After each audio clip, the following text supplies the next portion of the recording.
Hello students, welcome back to our GDC nursing classes. मैं रोजप्रीत कौर। तो बच्चों, आज मैं फिर से आपके लिए लेके आई हूँ कुछ प्रीवियस ईयर के क्वेश्चंस जो कि आपके सीनेट एंट्रेंस एग्जाम के लिए बहुत ही इंपॉर्टेंट हैं और बहुत ही चांसेस है कि ये आपके सीनेट एंट्रेंस एग्जाम में आएंगे, जो कि 21 मई को होने वाला है।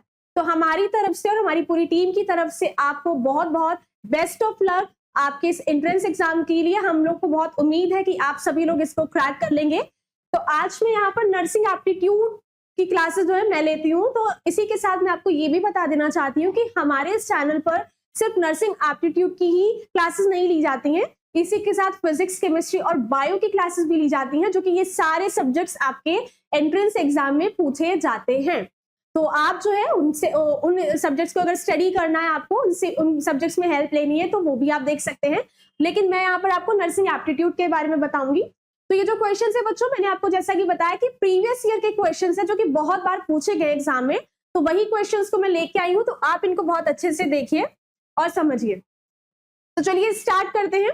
तो सबसे पहला क्वेश्चन आता है हमारा कि सिस्प्लास्टिन इज आ। तो यहाँ पर पूछा गया है कि सिस्प्लास्टिन क्या है। तो देखते हैं यहाँ पर, क्या सिस्प्लास्टिन हमारी कैंसर मेडिकेशन है, या फिर ये बीटा ब्लॉकर ड्रग है, या प्रोटॉन पंप इनहिबिटर है, ये सारी है। तो यहाँ पर ये पूछा गया है इस क्वेश्चन में, ये पूछ रहे हैं हमसे कि बताइए सिस्प्लास्टिन कौन सी ड्रग है।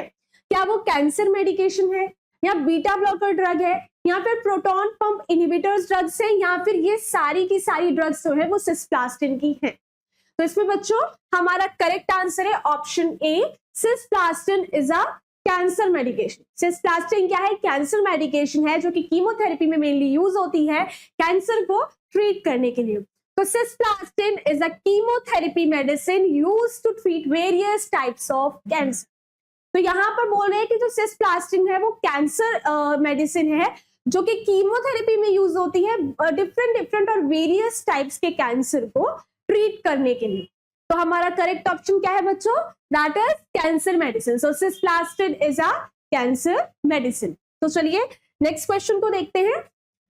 तो क्वेश्चन नंबर 2 है हमारा, Glasgow coma scale measures except. हमारे पास तो 4 ऑप्शंस दिए गए हैं। तो हमारा क्वेश्चन हमसे ये सवाल पूछ रहा है कि बताइए ग्लासगो कोमा स्केल मेजर करता है किसके अलावा, मतलब इसके एक्सेप्ट में किसको मेजर नहीं कर रहा है।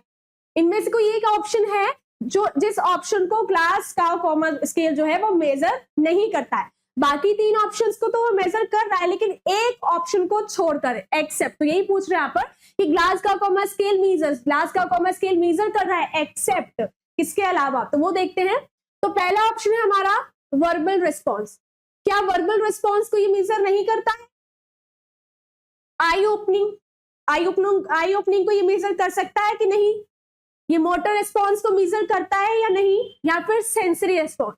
तो इन चारों में से बच्चों हमारा करेक्ट ऑप्शन है दैट इज वर्बल रिस्पॉन्स। हमारा ग्लासगो कोमा स्केल जो है वो हमारा वर्बल रिस्पॉन्स होता है उसको मेजर नहीं करता है। वो आई ओपनिंग आपकी देखेगा, आपका मोटर रिस्पॉन्स भी मेजर कर सकता है, वो आपका सेंसरी रिस्पॉन्स भी मेजर कर सकता है, लेकिन वर्बल रिस्पॉन्स जो है वो ग्लासगो कोमा स्केल मेजर नहीं करता है।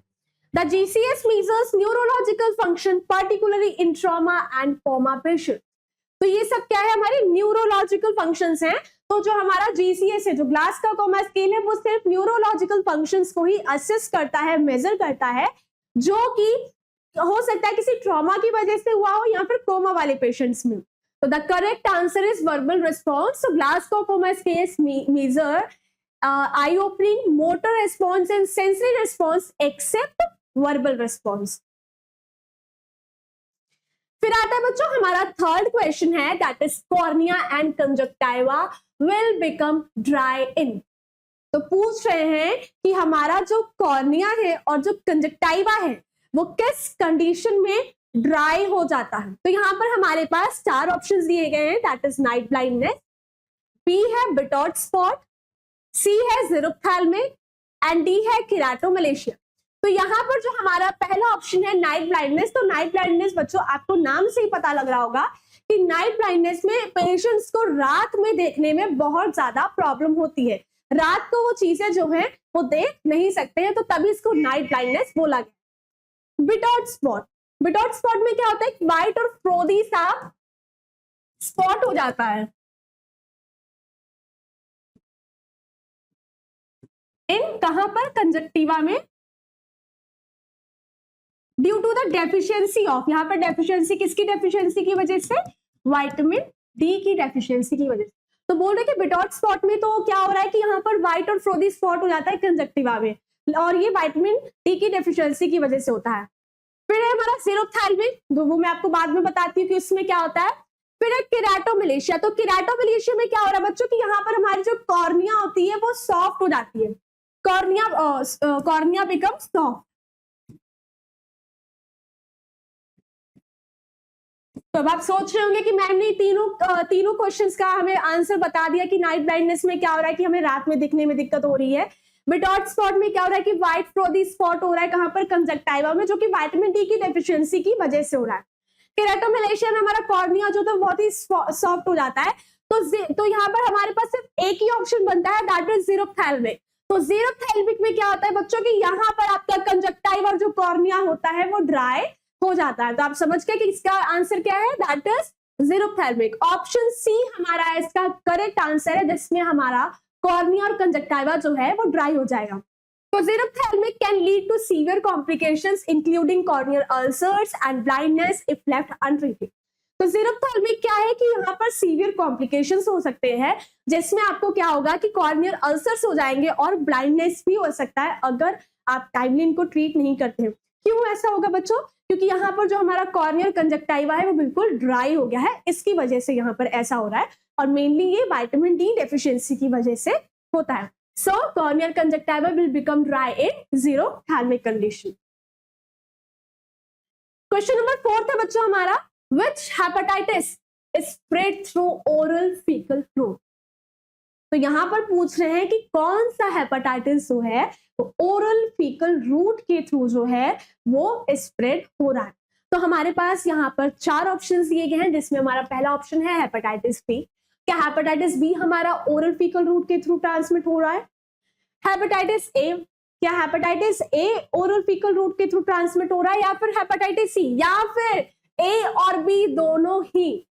तो इनमें से हमारा करेक्ट ऑप्शन आता है बच्चों हेपेटाइटिस ए। हमारा हेपेटाइटिस ए जो है वो स्प्रेड हो रहा है किसके थ्रू, ओरल फीकल रूट के थ्रू। क्यों? Hepatitis A can easily spread from one person to another person by spitting something in the mouth that has been contaminated with the stool of a person with hepatitis A. तो बोल रहे हैं यहाँ पर कि यहाँ पर जो है हेपेटाइटिस ए जो है वो इजीली एक इंसान से one person to another person में ट्रांसमिट हो जाता है। उसी के साथ ऐसा क्यों हो रहा है, अगर यहाँ पर क्या हो रहा है कि कोई भी कंटामिनेटेड जो फूड वगैरह है वो मतलब क्या करेगा, कंटामिनेटेड चीज को अपने मुंह में लेगा, और वो कंटामिनेटेड किससे है, एक दूसरे हेपेटाइटिस ए के पर्सन ने स्टूल पास किया है, तो बाय चांस अगर वहां से कोई मॉस्किटो जो है वो उसने उस थोड़ा सा अमाउंट उसको लिया और बाद में क्या होगा कि वो किसी के खाने में जाके बैठ गया, तो वो क्या होगा कि ऐसे ही क्या होता है कि ओरल फीकल रूट के थ्रू ये ट्रांसमिट होता है। जब यहाँ पर ये बोल रहे हैं कि with the stool of a person with hepatitis A, अगर हेपेटाइटिस ए के पर्सन ने कहीं स्टूल पास किया है तो वो बाय चांस किसी मॉस्किटो के थ्रू वो वहां पर बैठा और बाद में वही मॉस्किटो क्या है आपके खाने पे बैठ गया, आपके पानी में आ गया, तो वही आप उसको इंजेस्ट कर लेंगे, तो उसी के थ्रू आपको यहाँ पर हेपेटाइटिस हो जाएगा। तो तभी बोल रहे हैं यहाँ पर कि हेपेटाइटिस ए जो है वो ओरल फीकल रूट के थ्रू हो जाता है। Fifth is Guillain Barre syndrome is a disease of. हमारी गुलियन-बेयर जो सिंड्रोम है वो किसकी डिजीज है, कौन से सिंड्रोम की डिजीज है? क्या वो स्पाइनल कॉर्ड की डिजीज है? हमारा गुलियन-बेयर सिंड्रोम जो है वो स्पाइनल कॉर्ड की डिजीज है, या फिर पेरिफेरल नर्व्स की डिजीज है, या वो क्रेनियल नर्व की डिजीज है, या हमारे ब्रेन की डिजीज है? तो गुलियन-बेयर सिंड्रोम जो है वो बच्चों यहाँ पर पेरिफेरल नर्व की डिजीज है। ये हमारे पेरिफेरल नर्व्स को क्या करती है, अफेक्ट करती है। हमारा ऑप्शन जो है वो बी करेक्ट है यहाँ पर। तो गुलियन-बेयर सिंड्रोम जो है एक इम्यून डिसऑर्डर है, ऑटोइम्यून डिसऑर्डर है, where the immune system attacks the peripheral nerves. तो बोल रहे हैं यहाँ पर कि गुलियन-बेयर सिंड्रोम जो है वो ऑटोइम्यून डिजीज है, जो क्या करता है कि हमारी पेरिफेरल नर्व्स को क्या करता है, ये अफेक्ट करता है। सो the correct option is That is, Guillain-Barré syndrome is a disease of peripheral nerve and it is a neurological disorder. Main cause of टिटनी is, टिटनी का मेन कॉज क्या है? पहला है हाइपरकैल्सीमिया, मतलब कि ब्लड में कैल्शियम लेवल ज्यादा है. हाइपर का मतलब बच्चों ज्यादा होता है, हाइपो का मतलब कम होता है.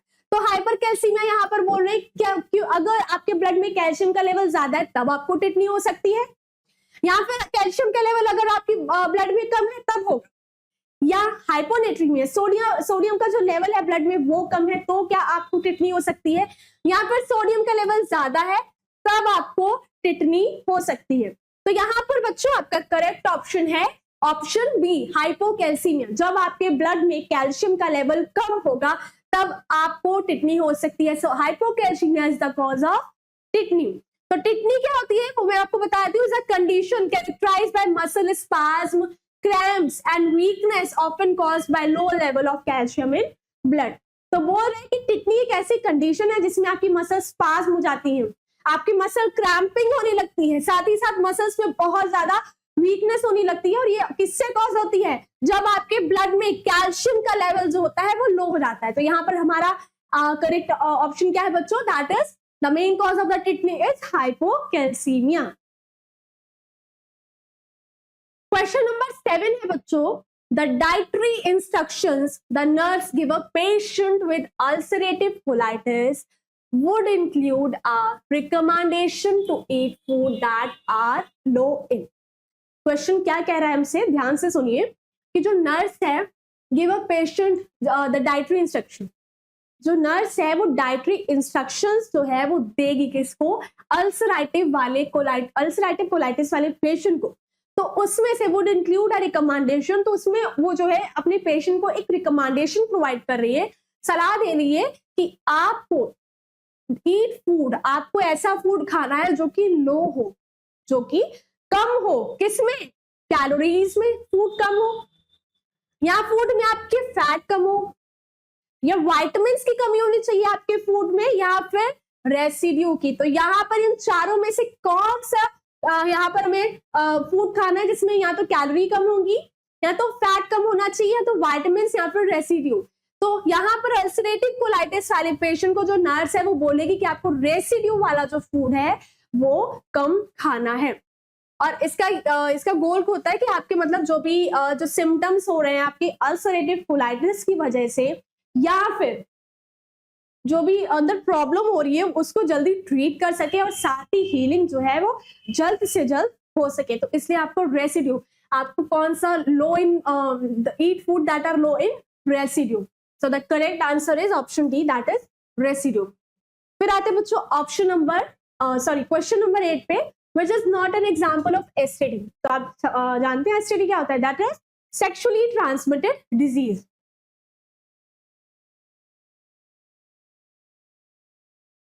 Sexually transmitted disease.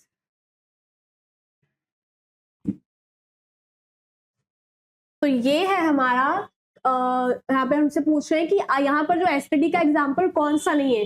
Syphilis, option A है हमारा सिफिलिस, ऑप्शन बी है हमारा गोनोरिया, ऑप्शन सी है हर्पस, ऑप्शन डी है हेपेटाइटिस. तो यहाँ पर बच्चों हमारा करेक्ट ऑप्शन है हेपेटाइटिस ए. जो हेपेटाइटिस ए है वो सेक्सुअली ट्रांसमिटेड डिजीज नहीं है, बाकी सिफिलिस भी सेक्सुअली ट्रांसमिटेड डिजीज है, गोनोरिया भी सेक्सुअली ट्रांसमिटेड डिजीज है, एंड हर्पस सिंप्लेक्स वायरस भी क्या है? ये भी कॉज होता है किसकी वजह से? सेक्सुअली ट्रांसमिटेड डिजीज के अंदर ये आता है. Because hepatitis A is spread through fecal oral route, contaminated food or water, poor sanitation and hygiene. Hepatitis से क्यों नहीं मतलब सेक्सुअली ट्रांसमिटेड डिजीज है? क्योंकि हेपेटाइटिस जो होता है वो हेपेटाइटिस से जो है वो फीकल ओरल रूट के थ्रू ट्रांसमिट होता है, स्प्रेड होता है. कंटामिनेटेड फूड, अगर आप कोई भी बोल रहे हैं कि पॉल्यूटेड फूड या फिर जो भी वाटर है उसको आप ईट करें तब ये होगा, या फिर पुअर गंदगी की वजह से आप हाइजीन मेंटेन नहीं करें तब आपको होगा. तो ये सेक्सुअली ट्रांसमिटेड डिजीज नहीं है. तो हमारा करेक्ट ऑप्शन है that is hepatitis A is not an example of sexually transmitted disease. फिर है sudden return to normal temperature from a very high temperature with a few hours. बोल रहे हैं यहाँ पर बच्चों कि हमारा जो सडन बोल रहे हैं कि जो सडन रिटर्न नॉर्मल टेम्परेचर पर आ जाना, एकदम हाई टेम्परेचर हुआ, बॉडी का हाई टेम्परेचर हुआ और अचानक से लो टेम्परेचर हो गया, सडनली लो टेम्परेचर पर हम आ जाते हैं, तो with in a few hours, कुछ ही घंटों में, तो वो कौन सा फीवर होगा? तो यहाँ पर हमारा लाइसिस मतलब ब्रेकडाउन हो जाता है। तो यहाँ पर क्या है कि लाइसिस हमारा करेक्ट ऑप्शन होगा। उसके अलावा हमारे पास ऑप्शन है क्राइसिस। रेमिटेंट फीवर में हाई टेम्परेचर बहुत ज्यादा रहता है, नॉर्मल आता है 1 डिग्री सेल्सियस, थोड़ा सा कम होता है, ये कब 24 आवर्स के बाद। इंटरमिटेंट फीवर भी क्या होता है, पीरियडली टाइम पर आता रहता है। तो हमारे यहाँ पर करेक्ट ऑप्शन है बच्चों लाइसिस। तो लाइसिस में क्या होता है कि lysis refers to a rapid decrease in fever. यहाँ पर बहुत जल्दी ही क्या होता है कि फीवर जो होता है वो वापस क्या होता है, डिक्रीज हो जाता है, नॉर्मल टेम्परेचर पे आता है, where body temperature returns to normal within a short period। Lysis में क्या होता है, जो बॉडी टेम्परेचर होता है बच्चों वो क्या होता है कि बहुत ही शॉर्ट पीरियड में क्या होगा, वापस आ जाएगा नॉर्मल टेम्परेचर पर, हाई टेम्परेचर से। सो our correct answer is option number A. So that sudden return to normal temperature from a very high temperature within a few hours that is lysis. Question number 10 है बच्चों, which food should the nurse remove from the tray of a patient on a low residue diet?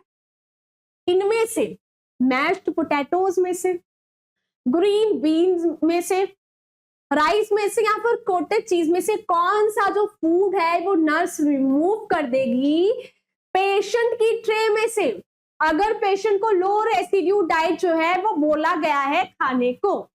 तो यहां पर हमारा correct option होगा बच्चों option number B, green beans. तो green beans क्या कर देगी, यहाँ पर ग्रीन बीन्स जो है वो रिमूव कर दी जाएंगी अगर पेशेंट को लो रेसिड्यू डाइट जो है वो प्रोवाइड की जा रही है जो नर्स है। तो यहाँ पर क्यों ऐसा हो रहा है कि जो low residue diet aims to minimise fibre intake, reducing movements and irritation, green beans are high in fibre. तो ग्रीन बीन्स यहाँ पर क्यों रिमूव की गई है तो वो मैं आपको बताती हूँ। तो जो लो रेसिड्यू डाइट, हमारी जो लो रेसिड्यू डाइट है उसका एम होता है कि फाइबर को मिनिमाइज करना, फाइबर इनटेक को कम से कम खाना, और उसकी वजह से जो मूवमेंट हो रहा है, मूवमेंट और इरिटेशन को हमें रिड्यूस करना है। तो यहाँ पर जो ग्रीन फाइबर्स होते हैं इसमें हाई फाइबर्स होती है, तो इसलिए यहाँ पर ग्रीन बीन्स को जो नर्स है वो मना कर देगी खाने को in the case of low residue diet. फिर आता है बच्चों question number 11। So question number 11 में क्या बोल रहे हैं यहाँ पर कि increased respiratory range is called rate above the normal. मतलब increased respiratory range is called, यहाँ पर अगर आपका रेस्पिरेटरी रेंज क्या हो रहा है कि मतलब बढ़ रहा है तो हम इसको क्या बोलेंगे, रेट अबव द नॉर्मल। जब आपका जो रेस्पिरेटरी रेट है वो नॉर्मल से अबव हो जाएगा तब हम उसको क्या बोलेंगे। तो टेकिकार्डिया में क्या होता है बच्चों, टेकिकार्डिया हमारा पहला ऑप्शन है। तो इसमें आपका जो हार्ट बीट होती है वो 100 बीट पर मिनट से ऊपर चली जाती है, किसमें, टेकिकार्डिया में। ब्रेडिकार्डिया में आपकी जो हार्ट बीट होती है वो 60 बीट पर मिनट से नीचे आ जाती है। टेकिपनिया में क्या होता है कि आपका जो हार्ट रेट होता है वो बहुत फास्ट होता है, हार्ट रेट जो होता है बहुत फास्ट होता है, ब्रेडिकार्डिया में बहुत स्लो होता है। तो यहाँ पर इंक्रीज रेस्पिरेटरी रेंज, अगर आपकी रेस्पिरेटरी रेंज इंक्रीज है तो उसको क्या बोलेंगे, तो यहाँ पर करेक्ट ऑप्शन है टेकिपनिया, क्योंकि मैंने बताया कि यहाँ पर आपका हार्ट रेट बहुत फास्ट चलता है। तो the term tachypnoea specifically relates to rapid breathing, यहाँ पर आपका जो ब्रीद होता है वो बहुत ज्यादा रैपिडली होता है। तो हमारा करेक्ट ऑप्शन होगा option number C, that is tachypnoea. Increase respiratory range is called tachypnea in which the rate is above the normal। Question number 12 आते हैं बच्चों। तो क्वेश्चन नंबर 12 पर हमसे क्या पूछ रहे हैं कि the most common site of bleeding in children with haemophilia is.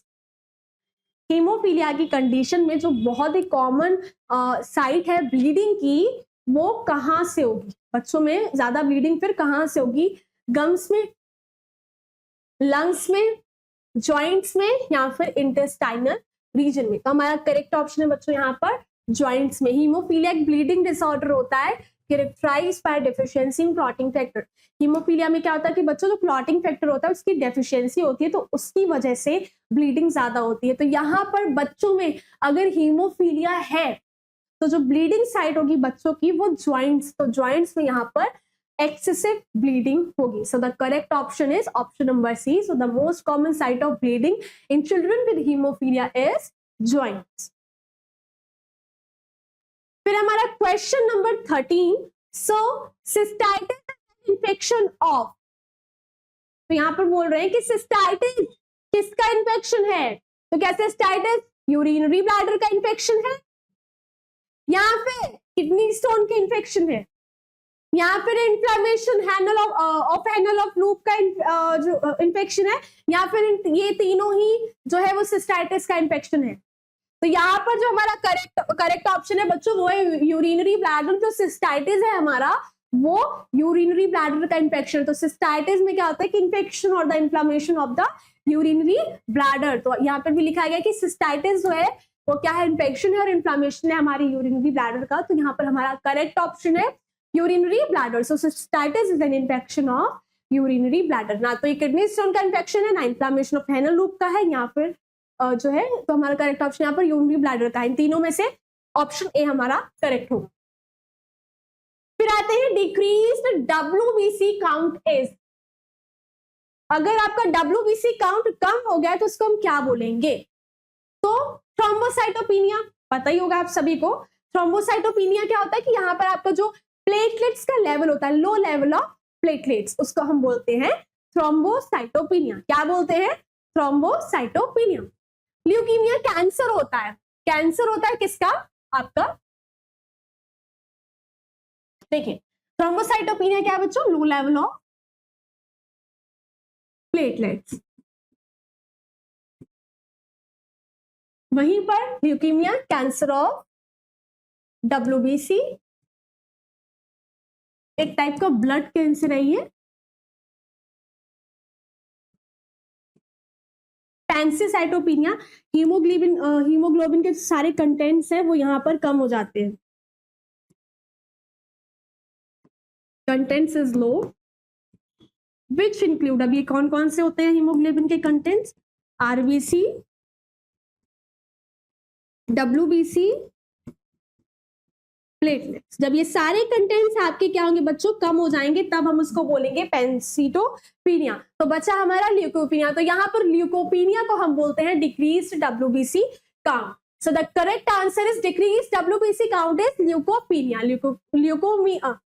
Leukaemia नहीं है बच्चों, यहाँ पर दैट इज स्पेलिंग थोड़ी मिस्टेक हो गई है, ल्यूकोपिनिया।